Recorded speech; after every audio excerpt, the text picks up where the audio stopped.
Hello and welcome to Pods Like Us. I'm Martin Quibell, known to my friends as Marv. And first of all, I have a co-host for this show, a very good friend of mine from Two Legs, Paul McCartney podcast, Andy Nicholes. Hey, Andy, thanks for joining me today.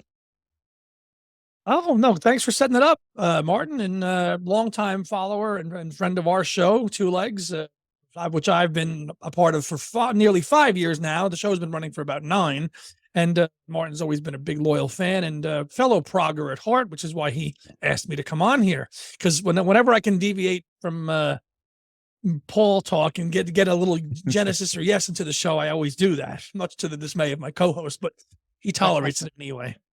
So, but yeah, it's good to be on and to talk to two guys that have been doing a podcast that I've been following for a long time, and really excited to hear about how they came about it. Well, Andy, for anybody interested, Andy is one of the original people who really was like he helped me to get this show started and was almost like somebody who pushed me and gave me advice starting the show. So it's sort of like a thank you to that as well. Oh, my pleasure. And that was about 3-4 years ago now? 3.5 years. Wow. Interesting. I think I've seen Steve Hackett about 8 times in that time span. He does like to tour, yes. He does like to tour, boy. Let me tell you. Woo! Oh, I'm looking forward to Steve's new album. Same here. And yes, cranking out new albums just every year. Yeah. Yep. It seems like. Yeah. But we'll probably get into that as well, I would have thought, in the show. Anyway, we are joined, me and Andy are chatting with, from the show Tabletop Genesis, Mike Lord and Tom Roche. Hey, guys, thanks for speaking today. Yeah, thanks for having us. Looking forward to this. Yeah, it's definitely, I know we've kind of chatted on and off for a while about trying to do this, and finally it was like, all right, let's do it. Let's get it done and everything. So in a good way, not in oh, we got to do this. It's more like, yeah, it's fun. It's fun to go on other people's podcasts and we don't have to think about it. We don't have to do any homework. We don't exactly, have to do any research. Yeah. We're all good. No editing. Exactly. Nope. Yes. The best thing about it. So actually, the first time we started thinking about this, it's changed, and this sort of like touches on the first point, really, which is when we first started talking, there were 5 of you essentially, yes. And so how was the show started, and what actually was the original inspiration to starting the idea? Sure. I can talk about this. It's an interesting story because back in the day, the 5 of us were all friends and everything. And It was actually 2 couples, myself and Ellie, and Stacy and Simon, and then Tom as the 5th person, who has a lovely wife, but is not a huge Genesis fan, I would say. And there was at one point, probably back in early 2015, right around when the Sum of the Parts documentary came out, the BBC documentary about the career of Genesis, and Stacy and Simon had come up to visit Ellie and I. We were living in Jersey City at the time, and we had watched the documentary, and we were talking about Genesis because, again, being Genesis fans, that's what we did. And Simon, who's also a musician, kind of said, hey, we should do a podcast about Genesis and we should get Tom involved. And I was like, yeah, sure, whatever. And literally, I think the next week, Simon was like, oh, I talked to a friend of mine in England who has this Progzilla kind of podcast radio network type of thing, and we can be on their network and everything, and that'll cover the music license and everything. I'm like, oh, all right, whatever. And he's like, so come on down and we'll record something. And it was like, okay. And it was at that point, Ellie wasn't available. The 4 of us got together, myself, Tom, Stacy, and Simon, and we recorded what I thought was going to be a test episode of doing Abacat. Yeah. And I was like, and it worked out great. I thought it flowed pretty well, the conversation. And the next thing I thought, like, oh, now we can do a real episode at some point. And the next thing I know, Simon was like, oh, I've edited it and sent it off to Pradzilla, and that's our first episode. And I was like, oh, wow, that happened a lot faster than I thought. And maybe that just goes to show how little thought we've put into things over time. But that's basically how it started. It was friends who enjoyed talking about the band in the first place, and somebody just saying, hey, we should talk about this. We should. And my thing was always like, if we get 20 people to listen to us, that's a success. And it's, again, our numbers, I think, are probably between 2,000 and 3,000 per episode. And I'm just like, yeah, that's pretty solid. That's more people than I would have ever imagined would have listened to the podcast. So it's been great. It's been a lot of fun. Looking back, I haven't listened to that first episode. I'm sure it's very rough compared to as you go on and you build up episodes, you get a little more refined and you say, well, we should do this differently. And it was kind of like just when the 5 of us or the 4 of us, however many there were, would get together, it was almost like how long can we go without the conversation going back to Genesis? And we didn't really make it that far. And I think that's when Simon got the idea. Was, why don't we just record this? Yeah. And I don't know who came up with the name. It might have been Mike. I don't know. But I think it was just as basic as we're all sitting around a table talking about Genesis. What's this called? Tabletop Genesis. It hadn't been taken as far as I know. There was a board game podcast or something or other that used the name, but it didn't look like they were active, so we kind of just stole the name. I think No, it was a catchy name. I remember looking up when I was looking up for like Genesis podcast to listen to. You guys were the first one that came up, and I'm like, Tabletop Genesis. That's pretty catchy. Let me check these guys out. And at the time, I think we might have been the first / only Genesis podcast around. There's a couple more since then, but I don't think you guys were definitely before us. You were the first, because I really it would like search. It would do the search results. I'd look for Genesis, and it would just be you guys, and that was it.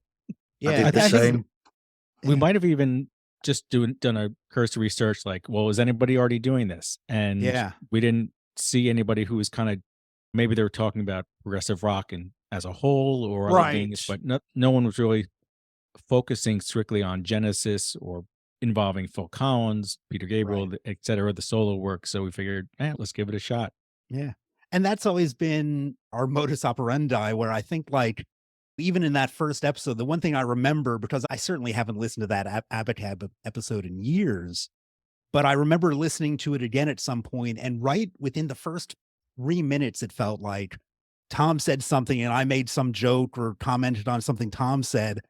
And it was a laugh thing. It was like, we from the very beginning, we never wanted to take ourselves super seriously or treat ourselves as experts in the field. I think we certainly know a lot about the band because we've read a lot and kind of have gone to shows. And again, people say, are you a fan of the band? And I'm like, well, I do a podcast. I think that says something right there. But it's like, it's always been with that sense of fun and just being a bunch of friends hanging around and talking about the band. And I remember somebody, a friend of ours who is a fan of the band who listened to the podcast, said, this sound like I want to be part of this conversation. It sounds like I'm listening to my friends talk about something. And I'm like, that's the vibe we're going for. So I think that's where it really works out well. Yeah, I mean, it's a band that, or a subject that really works for it. And I mean, like you said, I mean, when you talk, it is just like buddies sat together, almost like you sat together in between going and watching when we all go to watch bands or whatever, and then you'll be between the bands, and between chat between you will be, oh, have you checked this out by this band? Oh yeah, I've tried that. And then you have that chat, and it just sounds like it's just that you've caught up with somebody and you're chatting about this thing that you're really excited for, in a sense. But I think it works for a band like this because, in a sense, it's one of those rarities where you've got a band, so you've got these different eras of the band where they're doing different things during the career. So they'll have this period, that period, and then this. But also another interesting thing that I find, and I've found in my own listening, is when you have one form of Genesis, the Collins era, say around the era of, say, Invisible Touch is probably the famous era, where you'll do the comparison between Invisible Touch and then you've got Peter's So album, sort of around similar era. And then you look at what Steve's doing at that time, Steve Hackett, and Anthony as well with all his work. And you sort of almost see where their individual talents actually worked as a part of Genesis, but also you also see the similarities of what actually made them work so well together as well at the same time. Yeah, I think that's what I used to refer to that as kind of like the Rosetta Stone of the band. Like you saw how they progressed as a band. And again, a lot of the things back then were credited to the band. So you weren't really sure like who brought what to what part of the song. Obviously, once Peter left, they started doing individual credits. Mm. And then even when they did solo stuff, once you got the solo stuff, you'd be like, oh, that's what Tony brought to these earlier tracks, or that's a Mike track, even though it might have been credited to the whole band. Once you saw them go off and explore their solo stuff, it was easy then to recognize when everything was credited to the band, who brought what. And along with the different eras of Genesis, another thing that I think helped us a lot was that we're fans of everything. Yeah. So we appreciate every era. We're not just Peter people, we're not just Phil people. Obviously, we have different preferences in different songs, and even in different eras, we have different things that we like or dislike. But the fact that we weren't only focusing on the Gabriel era or the Collins era, or as a small podcast might focus on the Wilson era, it wasn't just that. So I think hopefully the listeners also appreciate that, because they know they're not going to get left out if they love Invisible Touch or if they only love Nursery Crime. You think you fellows do it the right way. You got to cover all the eras if you're going to do a podcast on Genesis from the beginning to the end and all the various incarnations of it. I think it'd be a lot harder if you had to do a Yes podcast. A lot more people to keep track of. That's sure. So. But I mean, you guys did it the right way. One question I have for you guys is, you've been around since 2015, right? Yep. Mm-hmm. What's your, I guess, schedule? I mean, because I see you guys do about 6 or 7 shows a year on the average. What determines that with you guys? Probably on average about right. I think that's, especially since it's kind of become more selective with Tom and myself, is that we're trying to do monthly. And does that always work out? No, it doesn't. Like we're trying to get together to do kind of a recording this month with Stacy, actually, for a Phil Collins album. And we were talking about doing it this coming Saturday, but now it might actually shift to after. I'm traveling next week, and so it might actually shift to after that. And so will that get out in January? Maybe not. But I would like to do one a month. And that then gives us the flexibility of during the summertime, if we skip a month, it's not the end of the world. So I would aim for kind of between 10 and 12 a year, if it was kind of in my kind of decision-making process. It was harder with 5 of us, especially with Stacey and Simon's schedules, just trying to do it. And we would sometimes, when we would get together with them, we would do 2, or maybe I think maybe once we did 3 episodes in one day. And that was tiring, but it was also, we would try to bank episodes. Right. Yeah. Just bank them and can use them later. Yeah. And part of it was we never did remote recording until COVID. Right. Yep. So we did the first 5 years, 4.5 years, whatever it was, where we met in person and actually literally sat around the table. And that's how we did it, because that's how we thought we had to do it. Yeah. And then because of COVID. Yeah, I think we were very against doing any type of Zoom stuff. So I think because we all loved, the main thing was getting together to have fun. Yeah. And recording was kind of secondary. Yeah. So it was an excuse to hang out with friends. Yeah. And then since COVID, we've obviously moved to remote recording, which has made it a lot easier to do more frequent recordings. We'll have guests here, and it makes it easier to have guests. Yeah. Occasionally we've gotten together with in person to record because that's our preference, but obviously schedules don't always allow for that. But schedules and geography are the big problems there. And even Tom and I are probably half-hour drive from each other, but even if it's just the two of us, it'll be just like, oh yeah, let's do this Peter Gabriel new song at 7 o'clock tonight type of thing. And it just makes it easier to do those kind of quick and dirty episodes too, which especially this past year with the new Peter Gabriel tracks once a month, it kind of allowed us a focus for this past year to kind of definitely get an episode out each month, and was really kind of nice to do that. Yeah. What do you think of that promotional technique that Pete used with like that slow delivery of an album, sort of a song per month, and building up to the album release? I look at it as a nice, fun experiment to try once. I would prefer, because I love the experience of getting an album and maybe not knowing 90% of it. Maybe you've heard a song, a singer or so, but then you get the album, you go into a quiet room at night, put on headphones, and you go into that exploration of an hour-long music. And that's what I love about it, which I've done with a number of new albums that came out last year that I hadn't heard a note of. And it's such a better experience. Having said that, I do love listening to IO as a whole album, as opposed to the individual tracks throughout the year. Yeah. It hangs together a lot better as an album. There's a beautiful flow. Yeah. I liked the month to month thing because I kind of liked the mystery of it, but it did stretch it out for good and ill. I could see why people don't like it. But to me, now that it's done with, it's like, well, now we have the album. And so this is now going to be for the rest of my life. This is going to be the listening experience that I now have for it.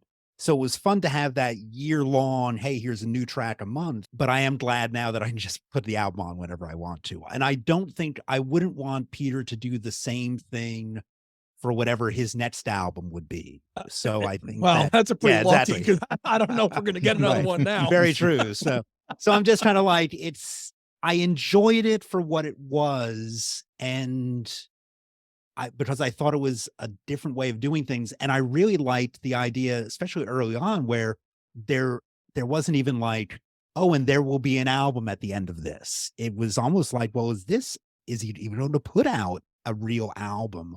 Or is just this online release going to be it?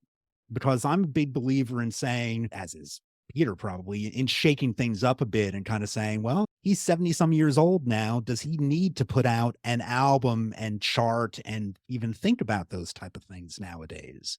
Because it's not like all of a sudden there's going to be a bunch of teenagers buying the new Peter Gabriel album. Now, teenagers don't even buy albums anymore. It's people like us who do. So it's a new world. And so I'm glad that Peter tried something different. And next time, I hope he does something different that isn't what he just did before.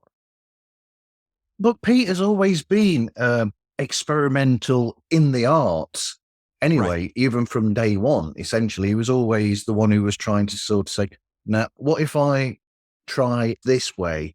And it's not just about his music, it's about video. It's about releasing and how he probably experiments with different running orders, possibly even with his albums, I would have thought. Is that sort of person. And I've always thought, going on another tangent-ish, I've always thought that that's why Phil probably got involved in a sense with Melt, in a way, because of the experimental side of that. And Phil, as much as he's seen as this sort of person, he's seen as this type of Genesis or whatever, this is who Phil is. There's always been that experimental side to Phil.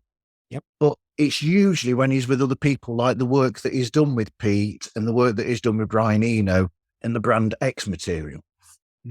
Yeah, I think that Phil is a much more experimental musician than people give him credit for, especially in that 70s and early 80s time frame, before he became quote unquote Phil Collins. Yeah. And probably had a bit more freedom to do kind of the weirder stuff that he could do. And so you get the Phil Collins career of the solo albums, but then you kind of stop getting the weird Phil stuff that he would just kind of show up with his drums and be like, sure, I can play on that track. Oh, you need me to do this? Sure, I'll do that.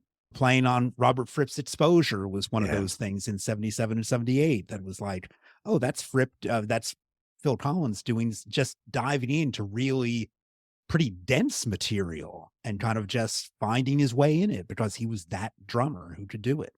I mean, there's that thing that Nick was saying, that when he was doing the drums, he was saying when they were leading up to doing the Genesis concerts with Nick on drums, he was saying that he was really looking forward to doing the Genesis stuff, because he was saying that he was looking forward to doing the drumming that was more on the experimental side rather than what was on his dad's music.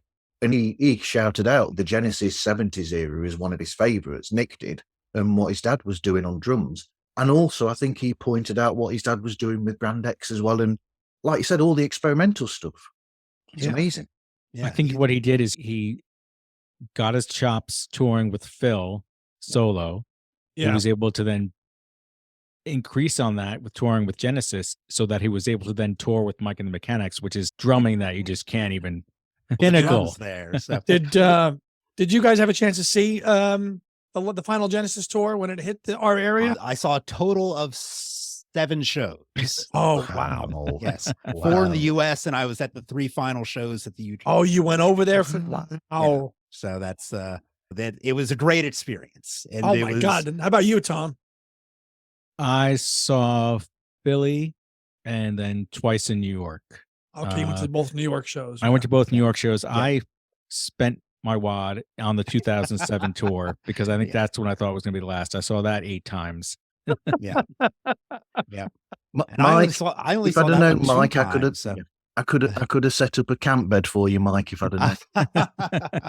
I know it's those UK shows were a blast. And I know I did put out there that I was over there. And I remember at some point somebody walked by me at the O2 who's just like, Mike, I just saw Genesis. I was like, hey, what's up? And I was with some other people, so I just was passing by, but it was great. It was He pulled out a gun. Here, I'll tell you a little bit of a story here with that, is that I'm friends with some of the management people, and I basically was helping out with some of the guest ticket list stuff. And I have actually, I have it right. I'm showing this on camera now. I have my. Oh, Wow. okay. The last You got domino I'm show for the listeners, because this is a oral medium. I have a Goes out on access video all as well. areas. Oh, great. So I have an access all areas pass that I was able to have. And those things work. I'll tell you that much.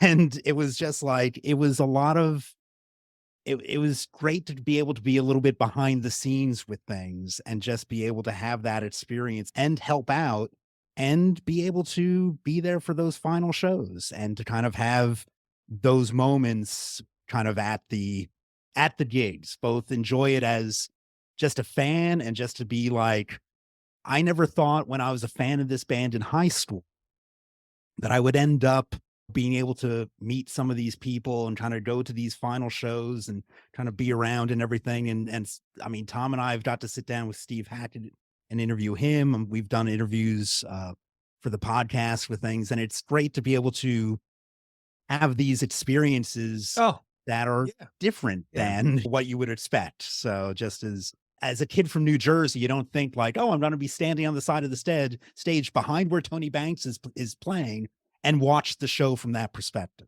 I'm like, oh, that's messed up. So you guys have been fortunate enough to interview just about everybody in Genesis, with the Except for the singers. Except for the 2 singers, right? We got to get them at some point. I would love to be able to get Peter. I'd love to be able to get Phil. Don't know if it's ever going to happen just because of their level of fame and whether they would do a podcast or not. I could see Peter maybe doing it. Peter would do it. Possibly. Yeah. And I'll tell this story too. Peter was doing a book signing back, last year at some point. I mean, I met him at that. Was it the Reverberation? Correct. At the Strand. Yes. I was there too. Yeah. I was there as well.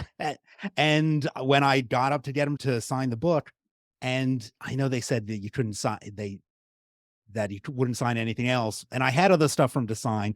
Other people were getting him to sign stuff, but I held back because I listened to the rules. Because you weren't allowed to bring anything else. It Right, was just the book. Right. But people did stuff, and I was just like, but I was I gave him a Tabletop Genesis card and said, hey, some friends of mine and I do this podcast about Genesis and the associated solo careers.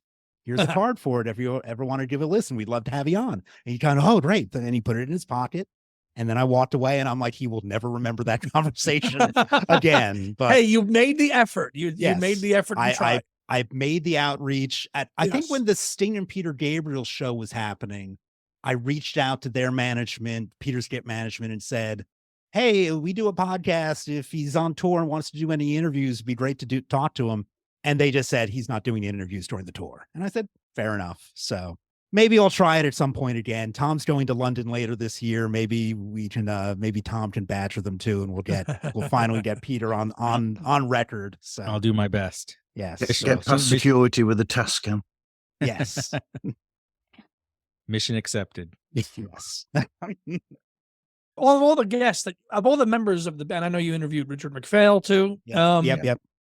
Who was the most accessible and easiest one to talk to out of the core members? Yeah, sure. It's funny, like the first Aunt Phillips kind of popped into my head as just being the friendliest. I mean, they were all friendly. The great thing about the Genesis people is that, having got to meet a number of them kind of personally, is that they're all really nice guys. It's like you always say, don't meet your heroes. And I'm like, meet your heroes, because I'd rather them, even if you have a bad experience, at least then, but I haven't had a bad experience. And it was just, it was when Ellie and I were still together, we went to his house in London and he had us over. He made tea for us. We chatted about Monty Python and all this stuff. And it was just like, he was just a really nice guy. And like, he's been able to kind of carve out a career in music for himself without being world famous or anything like that, or mobbed on the street, where he kind of has his studio, he has his library music, he has his solo albums that he does. And I'm like, he's done fine. He's lived his life and hasn't had a quote unquote day job. And he's been able to be an artist for his entire life. And I'm like, that's winning as far as I'm concerned in the music business. Tony Banks was totally fantastic too. Well, I interviewed him out at the farm and took the train out of London to do that, and got into the farm. He showed up a few minutes later and sat down with my laptop and the microphones, and we talked for an hour about his solo career. And here's the funny story about this. I brought a number of things for him to sign, and he very politely signed everything. And then at the end, I had taken the train out there, and the train's about maybe a 10-minute, 15-minute ride from getting to the farm, the studios, from the train station. And he's like, how are you getting back to the train? And I said, well, is there a phone number for a taxi company that I took a taxi out here? I forgot to get the phone number for the taxi when I was coming out here. He's like, I don't know. He's like, and he kind of was like thinking about things. He's like, I can drive you to the train station. And I was like, that's what I was hoping for.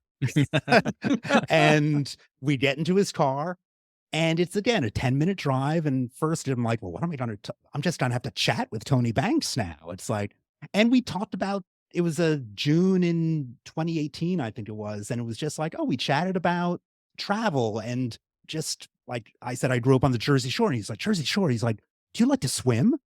And I'm like, yeah, I enjoy the water, grew up by the ocean. He's like, he kind of shakes his head. He's like, I sink like a rock as soon as I go in the water. He's like, my wife loves the water. He's like, but I just can't do it. And I'm like, all right, well, learn something about Tony Banks and everything. It was just a nice casual conversation. And when he got to the train station, I said, thank you very much. He's looking at me, had these sunglasses on. And I was just like, I'm getting that intense Tony Banks stare through these sunglasses right now, and I better go. But he was a really nice guy to chat with. And I think that I'd love to chat with him again about a variety of stuff, because I think that he's very thorough in his answers, and they're all great guys. So I think, and how humble is that? Or these guys invite you into their homes to have a conversation? I mean, like, I know what you say, like, don't meet your heroes, but they don't suffer fools gladly, which is nice. They're just very humble guys. Yeah. Well, it's also, I think, for people like Tom and I, when we sit down with Steve Hackett or Tony Banks or whatever, again, I don't want to say we're experts on stuff, but we've listened and have read enough interviews with Tony, with Steve, with Phil, or all these people that it's like, if they start going on autopilot with their answers, you kind of can not necessarily knock them off, but kind of push them in a little bit of a different direction. Like I remember with Tony, I think we were talking about a curious feeling, and he started giving an answer about something that I had heard before. Yep. And so then I was like, oh, but in the song, you write this lyric that's really a very kind of passionate love lyric. And people said that you guys couldn't write love lyrics. And this was before Phil even did his stuff. And then he starts talking about that. And I'm like, I've never heard him talk about this before. So it's like, if you have that kind of stuff in your head where you can go, oh, I kind of heard this before. Let me try to get something else out of him, or ask a little bit more of a specific question to draw out the general stuff. That's what we can do. So that's what we try to do. And we try to have it be very, like the podcast, we try to have it be very conversational. And if we could get some laughs in there too, that's even better. And we also kind of want to show them that we know we're not just noobs at them. And like, Steve, what was it like playing Firth of Fifth? Like, no, you can't talk about, There's some of those things where it's like, I couldn't think of something more boring to ask him. I think sometime even when we interviewed Steve, which was, I think, one of the first interviews we did, I remember seeing some comment online saying like, why didn't you ask him about a Genesis reunion? And I was just like, would Steve, if Steve was going to be part of a Genesis reunion, not a revolution, if he was going to be part of a Genesis reunion, would he let it out on a podcast? That's like, there'd be different ways to get that information out there. And as we know, you just can't do a Steve reunion with the other three guys. You can't do that. It's going to have to be all full tilt with Peter to get all that other material. You can't just have those three guys. Steve. But I always say, I think you could, but it would be different. And I think that's where it would involve a lot of compromise on both sides, where Steve would have to find a way to play that stuff that he wasn't on, and that the Phil, Tony, Mike would have had to find a way to let Steve be Steve within those tracks too. So it would have been like, Steve couldn't have just done what Daryl Sturmer did. He would have had to be himself there. And would they have let him be that? Who knows? Yeah, I mean, maybe they let him work a little bit of an acolyte into the set list, which is kind of like a Lost Genesis album anyway. Sure, yeah. Bit of Steve guitar in Driving the Last Spike. Yeah, there's a lot of stuff like that you could kind of, that you could see. Steve said to me at one point, he's like, I always pictured Abacab, the song with the screaming guitar solo at the end. And I'm like, well, that's something that you should have provided at some point, but you decided to leave. So, oh, well, what are you going to do? So maybe Steve should do a Genesis revisited album, but it was the Genesis songs after he left. Yeah, that would be interesting. You've seen him in concert when he does that little impromptu invisible touch riff on the acoustic guitar. That was funny. Yeah. But I would love that. Those are the type of tribute things that I would love to hear, like Steve doing, maybe not an entire album of it, but just do Dodo, do something odd like that. A Man on the Corner, I could see him doing an interesting arrangement of.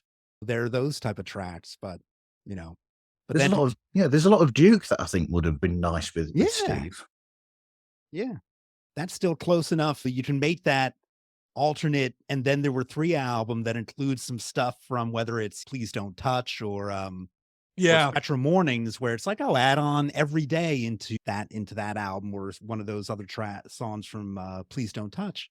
And you're like, this could have been something. Narnia, I think, could have been a decent Genesis track in its own. I think Defector could have been one too. Yeah, sure. There's a lot of different things like that. So, I mean, what was that like then? So you've started the show originally as the 5 review at the Tabletop, and then what was that like then? The first time, how did you arrange like the guest for the first time? What made you change, or were you always intending on going there anyway? And what was that first experience like? Do you mean like to get the first interviews type of things like that? Yeah.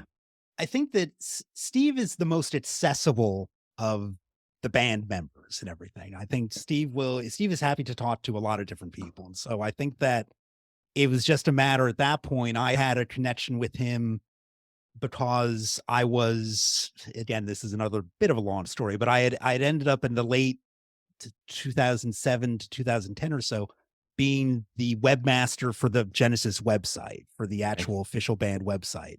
And dumb lucked into the job. It was a part-time gig, and it was just like, it was great. But through that, I ended up meeting Steve, and it was when he was going through his divorce and everything. And we became friends. And so he was kind of the obvious first person to ask. And so Tom and I interviewed him backstage at the show in Collingswood, New Jersey. And that was just one of those things where it was like, all right, this will get us on the map in a way that we can talk to the Genesis members. And if we do this well, this can be our calling card to say, basically, look, we're not idiots, kind of as Tom was saying before. Well, yeah, it's like, we're our own type of idiots, but we can do that. And I think that I would love to do more. I still think we should probably work harder to get Mike Rutherford on the show. That'd be great, I think. And because I think that it's realistic to get Mike Rutherford on the show, whether it's not or not to get Peter or Phil on there. Ray Wilson, I think, would be fun to talk to in some ways. So, and Nick or Chester Darrell, I think those would be interesting people too. So, Chester's retired now, though, right? Totally. Yeah, he's based down in Tennessee or somewhere down there. I forget exactly where he's at. Maybe he's around Memphis or something. So he's still touring. He's the drummer for Unitopia, a band band from Australia. They're doing some shows, or they did some shows. I lose track of time. Maybe was that Prague Stock? Right. I don't know if that had. Yeah, so I think he was doing some shows there. But yeah, I think for the most part he's retired. Yeah. But we should I do want to do more interviews, and Zoom will probably allow for that. I think that just this past couple of years we've been kind of focused on getting through the pandemic and maybe not doing some of the interview stuff. Yeah, exactly. Tom, I cut you off. I think that I was just to say the kind of the flip side of being able to interview some of these people is that the podcast as a starter was a 5-piece, then a 4-piece. Right. And that's the fun of it when we're all together. But sometimes when you do get lucky enough to interview one of the band members, it's usually one of us doing the interview. Has to steer the interview. Yeah. Right. And is only the only one present. So that's been a little bit of you got to go off and do this. And so what would happen if Mike is in England and he interviewed Tony Banks or Anthony Phillips? We would do like the bumpers of that episode where we would talk about it, say, all right, Mike, here you go. Let's listen to your interview. And then we would come back from saying, oh, wasn't that great? But it was just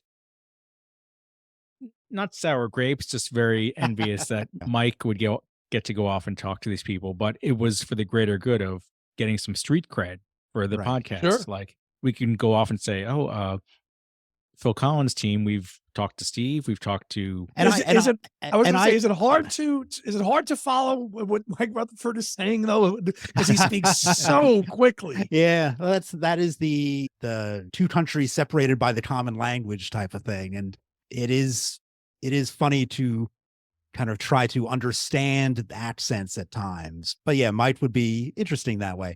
With what Tom was saying, I always did feel bad that in a way that it was me going and talking to these people, but also I didn't feel that bad about it. It was kind of like, but because I think that if we could have managed to get all 5, 4, 3, 2 of us at these things, that would be great. I think that it would be fantastic to do.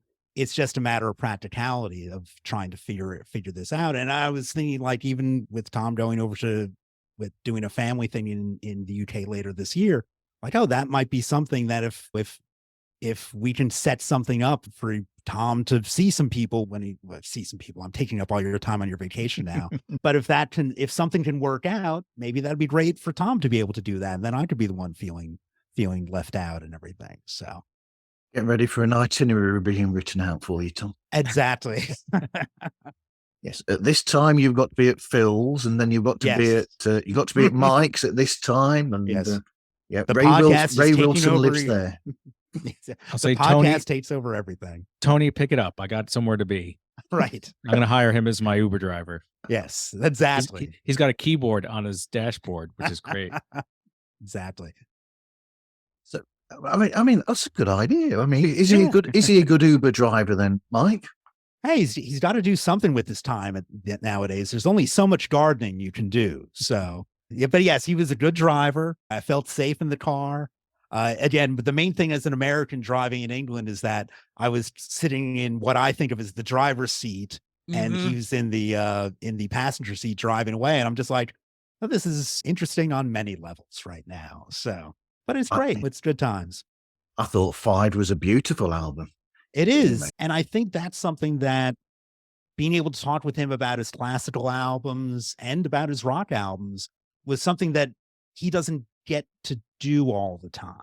Yeah. And so he doesn't, and I'm sure he appreciates the attention, but I do agree with Tony Smith's comment. He feels that like the Genesis music is his legacy. He didn't have the solo career that any of them had, but the Genesis albums is Tony's legacy. And I agree with Tony Smith's statement there. Yeah, I think so too. I think that even as much as a democracy as Genesis is/was, bands always have a leader. And I think then Tony Banks was the leader of that band.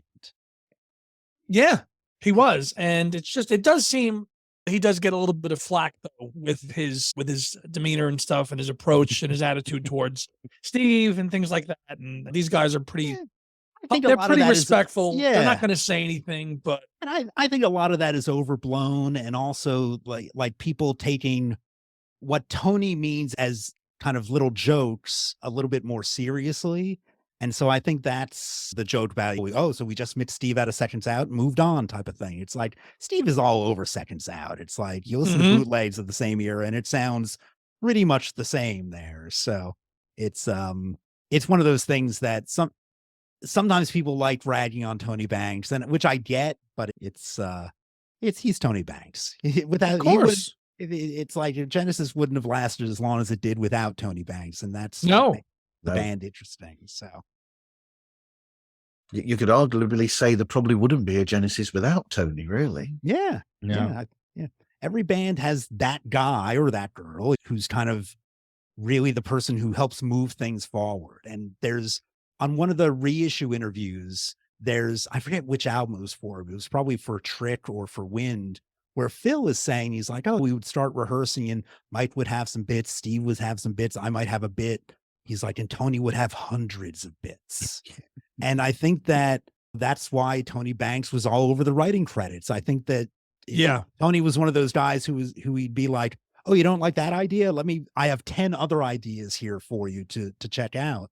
And so, Tony Banks was the dominant writer in that band, especially at that time. So one of the coolest things, the myths that I love seeing and hearing debunked, is the fact that Phil was the one pushing all the pop stuff. And he was like pushing, no, let's do Supper's Ready full on 86. And Tony Banks was like, no, we're not going to. So I think if people took the time to read that and understand that, they'd get a total different appreciation and understanding of the inner workings of the band. That was Phil. Phil wanted to do the whole thing. I think he wanted to do it on the We Can't Dance tour too, I think. Probably. I think that it was probably discussed. I think that's Supper's Ready is one of those tracks that always kind of comes up as a possibility.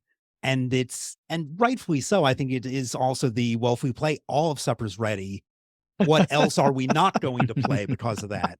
But I do think that Tony and probably Mike to an extent we got to give the audience what they know. And so we got to play a lot of Invisible Touch. We got to play the hits. And I think the audience, especially going in 2007 and in the last couple of years, would have been more accepting of some more obscure tracks. But it is what it is. I get why they choose the songs they do. The set list certainly worked. Hey, it does. And you tell you what, they closed their last tour ever with the Carpet Crawlers. Yeah, come on. That's it. So ever. That's a good closure. That's a good closer. Yep. So very positive. So we love this band, in case you couldn't tell. Yeah. And there's so much to love. Yeah. So, I mean, so also another interesting thing is that you don't go literally album by album, or you haven't. So how did you pick which albums that you've done in that order? I think Abacab was chosen because it was middle of the road. and we wanted to go with a Phil record because I think people would think, oh, it's a Genesis podcast. They're going to focus on Peter. So we didn't want to start with a Peter one. We also thought it would be talking about Peter releasing a new track every month. Well, what are they going to cover next? Like, what's going to come next? Like, if we started with From Genesis to Revelation, people will know, all right, next episode is going to be Nurse Trespass and so down the line. So it was kind of a nice, Just not to- only, yeah. kind of mix it up for the listeners, but also for us, because we would finish recording an album. And the fun part of it was we were probably several beers in by then.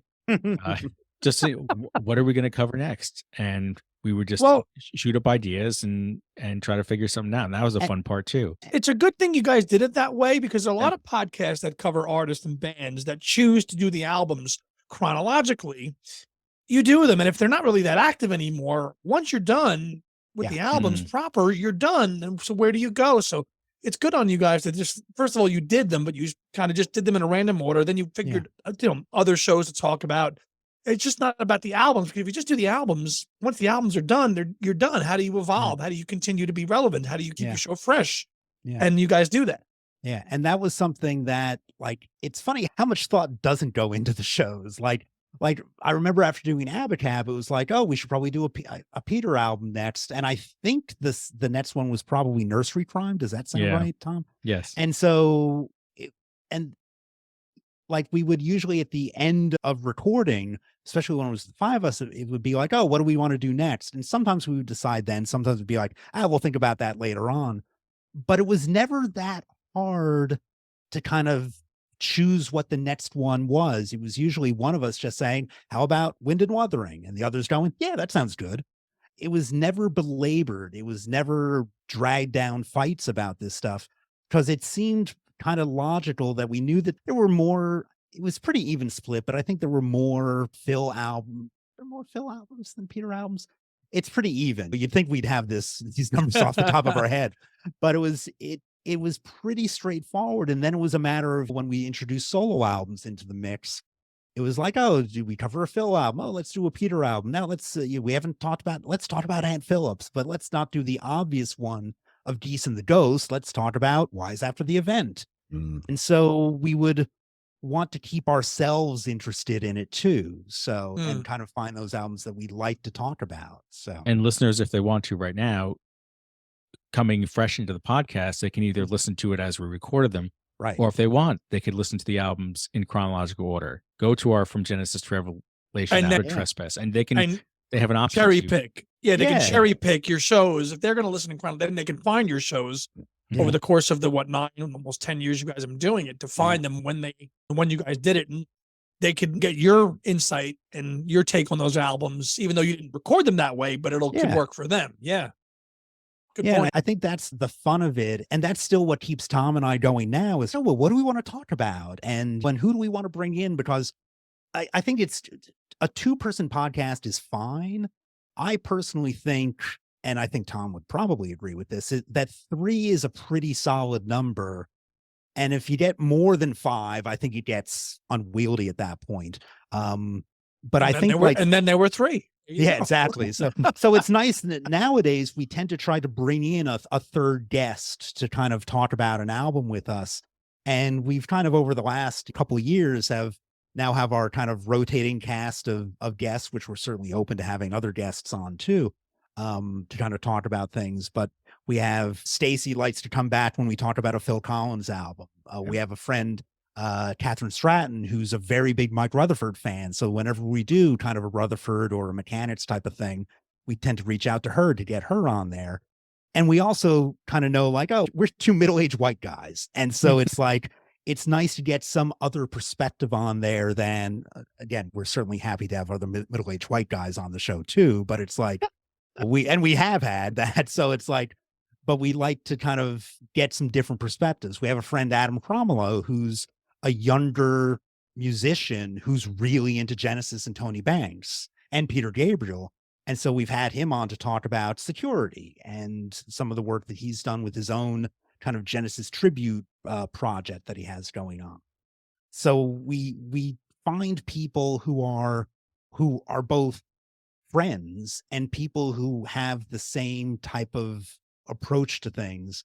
And when there's other people that we want to get, like we've had some other friends who have podcasts or do certain things, who we've reached out to us and been like, oh yeah, let's try to have this person on and kind of do something with them about a certain album. So I think that Tom and I are both pretty open to having guests that we think make sense. And it makes it a little different for us too. Like Mike had alluded to, we're trying to nail down a recording date with Stacy for a Phil Collins album. And she texted me that she was unavailable for the date we had set up. Martin is raising his hand. Martin. So she said, well, I know what album you're doing, and I would love to talk about that album. All right. Uh-oh. Well, maybe we can have a foursome that day. We'll see what goes on. Well, she said, if you can't change dates, go ahead and just you and Mike do it. And I said, I've been talking to Mike all 2023 long. I said, I need another voice to talk to on these shows. That's right. I said, Mike's cute and all, but we need some Stacy in here. We need some Lady Balls talk. We need some. Well, especially with like a Phil album where, like, I like Phil's solo stuff, but it's not my favorite solo career of the solo careers. And so it's not that I know what my opinion is going to be, because I actually need to sit down and kind of do my notes taking pass on the album. But it's something that Stacy is really a Phil Collins fan. And I think Tom is a bigger Phil Collins fan than I am. Yes. Tom is putting the album by the screens there. And so it's like, we have to kind of find ways to do this. And let me do the same thing here. I will do my screen here, which there you go. I pulled the disc out. I just haven't listened to it yet. People have seen that on the video now. Yes. We have the Portrait of Dorian Gray version. I know. Yes. You have the younger picture. Oh, you have the aged Yes. one. Okay. There you go. So, whose solo careers do you enjoy the most? I mean, is it Tom? You like Phil's the best? No, I think it's tough to say. I think if I had to choose one, I'd go with Peter, just because I think there's a wider variety of, like, I love listening to his first album. I love listening to I.O. and almost everything in between. Whereas Phil, I kind of drop off at a certain point. So I'd have to say, for longevity and for the amount of stuff that I have available to me that I really love listening to, I'd go with Peter. Okay. Mike? I sometimes, to be contrarian, I would love to say Tony Banks, which is true. I really do love a lot of the Tony Banks albums. I think realistically, I would probably go with Peter, because I think, like Tom says, you get so much diversity within Peter's career, but it is also obviously Peter Gabriel. It's like, and I think that's an amazing kind of thing that he does, where he can sound very different, but it all sounds like him. I think that Steve's career, there are some of his albums that I really love and some that kind of blend together for me. And I think that I'm hoping that this new album of Steve's that's coming out, I think this month or next month, I hope it shakes things up a little bit. And I know it's a concept album, and I know that surprisingly, he hasn't really done a concept album. Yeah. So What's it called? What's it called again? Something about the whale or something? The Circus and the Night Whale. No, the Circus and the Night Whale. Yeah. Yes. And I have not listened to the track or two that have come out from it, because I kind of, what Tom was saying before, I want to wait for the full album to come out. And I'm sure, I'm sure that we could probably get Steve on the podcast to talk about the album. So that might be something. I made no promises, but we can maybe try to do that at some point. Yeah. He talk about the album. He's just so prolific. And 10 years ago, I probably would have been like, it's Peter Gabriel's solo career, hands down. Sure. But I have gravitated, and I enjoy Hackett's solo material the best out of all the Genesis members. Okay. Do you like the newer stuff, the older stuff, or is it all? I like the older stuff, obviously, and the newer stuff. The middle period there in the 80s and the 90s, and maybe not so much, but like everything up until like maybe Highly Strung.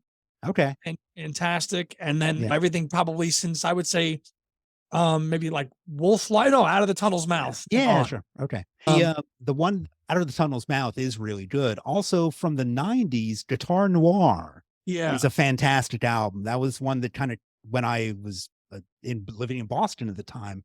That kind of came out of nowhere. And I was like, this is a really good album. And I was like, and it just seemed, it did nothing in the United States because No. it was in that kind of career dip time frame. And it was just like, this deserves more of a listen than it's getting, but I loved it. So I'll check that one out. I think Steve he's figured out the balance of how to get, obviously, the draws, the touring. He is going to play the Genesis stuff. He's not obviously filling these venues, playing just his own solo material, but he's got it half the show dedicated to his own solo career, which is nice. Yeah. And like the thing that I was thinking about with Steve is that it always felt like about every 10 years or so, he would shake things up and start doing something not radically different, but would kind of have a different approach. But it feels like his solo albums have been in this kind of a similar approach since To Watch the Storms, which is a great album. Oh yeah. That was around 99, 2000 or so. Yeah. And now I'm like, again, being older now, I'm like, oh, that's 23 years ago at this point. And I'm like, it works for him. But as a listener, I want to give those newer albums more of a listen because I listen to them a couple times and then they go on the shelf. Right. And it doesn't sink in as much, but I'm also 50 something years old listening to music in a different way. So that's true too. And where you find the music at your age, and that all plays into it, of course. Well, Wolflight, I thought, was a tremendous record. Yeah. There's ones that are all good. And I just need but I couldn't name a track name off of Wolflight, although I bet there's a track called Wolflight on there. There is. But I couldn't name a song off of that album at this point. Right. And like the Night Siren, good one. Right. And then and they had another one. Yeah. So he's cranked out so much and it's good, but that's, I mean, not that it's a negative. I mean, the man's producing music. Yeah. Oh yeah, exactly. Thank God he is. Yeah. And obviously they're selling decently enough that he keeps doing them and everything. And I do think they're successful albums artistically. I just would, and that's why I think doing this concept album might be a push for him in a different direction for him. I mean, the last concept album he did was Lamb Lies Down on Broadway. So it is something that will be, I'm not expecting it to be a Lamb Lies Down on Broadway, but I think that having a creative theme running through an album could be really good, I think, on that front. So I'm looking forward to it. Cool. While we are talking about Steve, I will just put that across the screen. See. That's nice. a good album. That's Very kind nice. of a more acoustic one, Under a Mediterranean Sky. That's the COVID album. Yes. That's a signed copy, by the way. Very nice. Nice. Yep. No, Steve is great and doing he's very accessible to fans, and he does a lot of, I remember when in the 90s when Camino Records started up, when he was finding a way to get his music out to his fan base. I ordered a couple CDs right at the start from things, and I don't even think it was billed as getting signed CDs. And he signed all three of the ones that I ordered. And one was like, to Mike, best wishes, Steve Hackett and everything. I'm like, oh, he actually took the time to personalize these. And I was just very impressed by that from the get-go, that he was finding a way to kind of basically say, well, these record companies aren't giving me what I want or what I need. I guess I have to do it myself. And it was one of those earlier kind of adopters into that mode that bands like King Crimson and Marillion, I think, went into a little bit more later on and everything. So kudos to Steve for jumping in on that side of things. Well, I mean, another interesting thing when you get guests is that also when you go to, I mean, you've had how many people have you had that have worked with Pete? Jerry Marotta, that was an incredible interview. Love that interview. Jerry's a great guy. Jerry's great. Yeah, we had him on our show too for the work. Oh, right, because he played with McCartney. Yeah. Yep. Press to play. Yeah. And have we had anyone else who worked with Peter? I think that's it. We need to get Tony Levin at some point, and that's something that. Oh yeah, that would be a score. Yeah. So and I have a contact that I can work with that, and Tom and I would have to drive up to Woodstock and do that at some point. So maybe in the spring, maybe we'll try to work that out or something. So, it's not that far. It is not. We can certainly do that in a couple hours. And actually, I think that this friend who got me the contact with Jerry Marotta back when we did that was like, oh yeah, and he knows Tony Levin also. So he actually said, like, I can get you both of them at the same time. And I'm like, all right, we need to work on this. And so it's like, but it's horrible because as much as we like doing the podcast, I think there are times, I can speak for myself, when I am lazier about things than I should be. And it's like, I need to kind of make the effort and be like, all right, I should reach out to this person to start trying to get this going, or reach out to this other musician who I'm in contact with to try to get this person on the show again. And it's like, there's just too many things going on in real life sometimes that get you away from things. But 2024 will be the change, will be not the revitalization, but just let's get some things moving that we've been talking about for a while. You need Tony and David. Yeah. Oh wait, David Rhodes. David Rhodes. Oh yeah, that would be great. Yeah. So he was at one of the last Genesis shows too. I saw him there and everything. So I should have gone up to him and chatted with him, but I was an idiot. You can get maybe Bob Fripp or Bob Ezrin on. If we can get the two Bobs, that would be impressive. I don't know if Fripp would ever want to talk about, not because of anything bad, but I just don't know if talking about the Gabriel stuff would be that interesting for him. Yeah. Yeah. I don't know. And that would be an interview that would probably frighten me more than any other interview that I've done, just because not that I'm scared of Fripp, and I'm actually a big King Crimson fan, but I would just want to impress him too much. And I think it's more on my side of things that I would feel like that I would. Oh, you could do your homework. You could do it. I feel like I'd be a disappointment, and I don't want to feel that way. I mean, talking about Fripp, I mean, the interesting thing there is the different approaches to Here Comes the Flood. Right. Yes. Yeah. And that's something that I think Gabriel's even said, that he prefers the version that Fripp did on Exposure compared to the Bob Ezrin kind of overproduced version on the first album. But I think that'd be. They both are good though. They're both great in their own way. Yeah. Yeah. The one you're talking about is that the one that's on his Shaking the Tree Greatest Hits one, the slow one? No, that's just Gabriel and a piano. The one on Exposure still has a bit of guitar to it, and it is not as bombastic as the album version on Peter Gabriel 1 is. That's a big epic kind of Here Comes the Flood. Right. Whereas sounds more stripped back. Yeah, it's definitely, there's still an arrangement to it, but it's much more like the solo piano version than the album version. Over the top produced one. Yeah. Exactly. Right. Cool. You've touched on this. So actually a friend of mine and Andy's has sent in is it a question or is it Ed Chen? Who is that? Ed Chen. Ed Chen. Okay, sure. From when they was Fab. He said it's sort of like going on a tangent here because of Tony Levin having worked with a Beatle as well, with John Lennon as well. He said, and he often wonders, because Tony was on Salisbury Hill, he said, what do you think of the life that song has now? Because it's all over the place. It's like the default film music if they're going to use a Peter song. Yeah. The main character is making a life choice. Mm-hmm. He's reached a crossroads. And as he's making it, Salisbury Hill starts playing. So what do you think about the fact that is the go-to song that these people use? I think it is amazing that it was on his first record, second song. I think it's just the uplifting nature of the song, where the song itself is talking about making a change. And people allude that it was about him leaving Genesis and part of the machinery getting out. And I think because it's an upbeat nature, because it's just a feel-good song, people associate it with like, all right, well, I want to make some change in my life. And I think that's why people resonate to it, why filmmakers pick it for that spot in the movie. Well, they're not picking Moribund the Burgermeister. No. They should. Maybe they should. They should, damn it. Yeah, so down the Dolce Vita or something like that. Right. Friedkin should have taken that song for his movie. Exactly.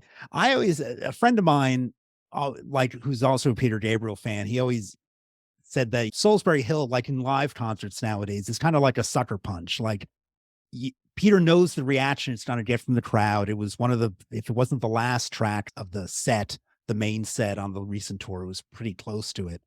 And it's like, but it's a song that works. It gets the crowd going, and I think that's one of those things that sometimes you just have to kind of give in to the inevitability of it, because it is a song that everybody knows, that relate to it. that they relate to it, and that that's there. I always hesitate to use the nostalgia term, but it is a song that's meaningful, and it's meaningful over the long term. And if that's nostalgia, then that's nostalgia. That's fine. But that's when you've lived a life, whether you're Peter's age or our age or whatever, there's got to be songs like that connect with you different ways over your lifespan. And that's one of those tracks that can continue to hit you. And when everybody in the crowd goes boom at the same time, that's a moment, and that works. Yeah, that ability to connect with people in the moment with a part like that. That's and that song does that. I mean, so it's one of his most popular songs. It's always going to be. You're going to see Spotify, Apple Music, Peter Gabriel. It's going to be one of the top songs you see. Yeah, they did that, and maybe Sledgehammer. I'm a video production arts teacher, and I always show Sledgehammer when I roll out the music video unit for stop motion. Yeah. Well, and I remember there's something that Phil said about people complaining about Susudio, and Phil's line was, "I only wrote the song once." He's like, I can't help if people play it on the radio all the time, or if you hear it. He's like, kind of, his thing was almost like, don't blame me about it. And I think that same thing with Peter. If you write a song like a Sledgehammer or Salisbury Hill that just becomes huge, you can't really blame the writer performer for that, because it's the audience who makes that song huge, who makes that song what it is. Yeah. Did you guys see Peter when he came around in the area? Yep. More than once? We saw, Tom and I were together at Philly, and then it was just me at New York. Yes, but I probably had COVID at the New York City show, but was not sick. But I went to the New York City show, which Tom was going to go to, but then couldn't go to. So how was it? So I didn't see any reviews of it. I could not make it. So how was it? I thought it was, did I only go to one, Mike? Only one. Yeah, Philly, and then unless you went to something after New York City, but I don't think you did. So, wow, I must have had COVID brain for not remembering that. Yeah, but exactly. I thought it was a great show. I think I would love, having spent a lot of time with the album, which he did 11 of the 12 songs on that album. He did, which is for a legacy artist who might throw in one or two new tracks and then just play all old stuff. Right. It was split about 50-50 new album, and then of the 50% that was the old stuff, almost half of that was from So it really left a little bit from the first 4 albums that he could play. I'm hoping that if he comes around again, maybe he'll cut it back to, I mean, I'd love to hear 4 or 5 songs from IO, and then the rest, this other 75%, be older stuff. But I get it. He loved playing the new stuff. I think it came across great. Some of it I really enjoyed playing for time. Yeah. IO, Road to Joy, I knew were going to be big fan favorites, even for those who didn't know the album. I mean, they're just fun songs to stand up and sing along to. So I give a definite positive thumbs up to the shows. And Mike saw it multiple times, so he was able to assess it secondhand too. Yeah, I think that, like, I think there were like 22 songs during the set. So it was like 11 new songs and 11 old songs. And all those old songs, except for the first 2, which were Washing in the Water and Growing Up, which were kind of done semi-acoustically, they were all the songs you would expect, like a Digging in the Dirt, Don't Give Up, Sledgehammer, Red Rain. Yeah. But I think because he was giving you this lump of music that 98% of the audience probably hadn't heard, he was like, all right, I got to give the people the other stuff so that they will get carried along and let me play this new stuff. The new stuff. Yeah. And I was really impressed at both shows, both Philly and New York, that people really gave the new stuff a chance. Because sometimes you think like people are going to go to the bathroom, they're going to start booing, like play Sledgehammer type of thing. But there was really none of that to any huge extent at either of the shows. And that's not surprising to hear, because I like to think that the Peter Gabriel / Genesis fan community is a well-educated community. They're not going to they're not going to sit there chanting out all drunk and play this, play that. Like, give me steam. Right, exactly, right. Like they're very. You go to a Genesis related show. Those people know what they want. They know what they like. and they're going to Yes. give Gabriel the time and chance to play his new music. And even if they don't know it, they're going to Yeah. be respectful and listen to it and not be, oh, I'm going to the bathroom, I'm going to get a beer. Like none of that. Right. No. Yeah. Yeah. Yeah, it'd be pretty long bathroom break for all the new music in there. You could spend half the time.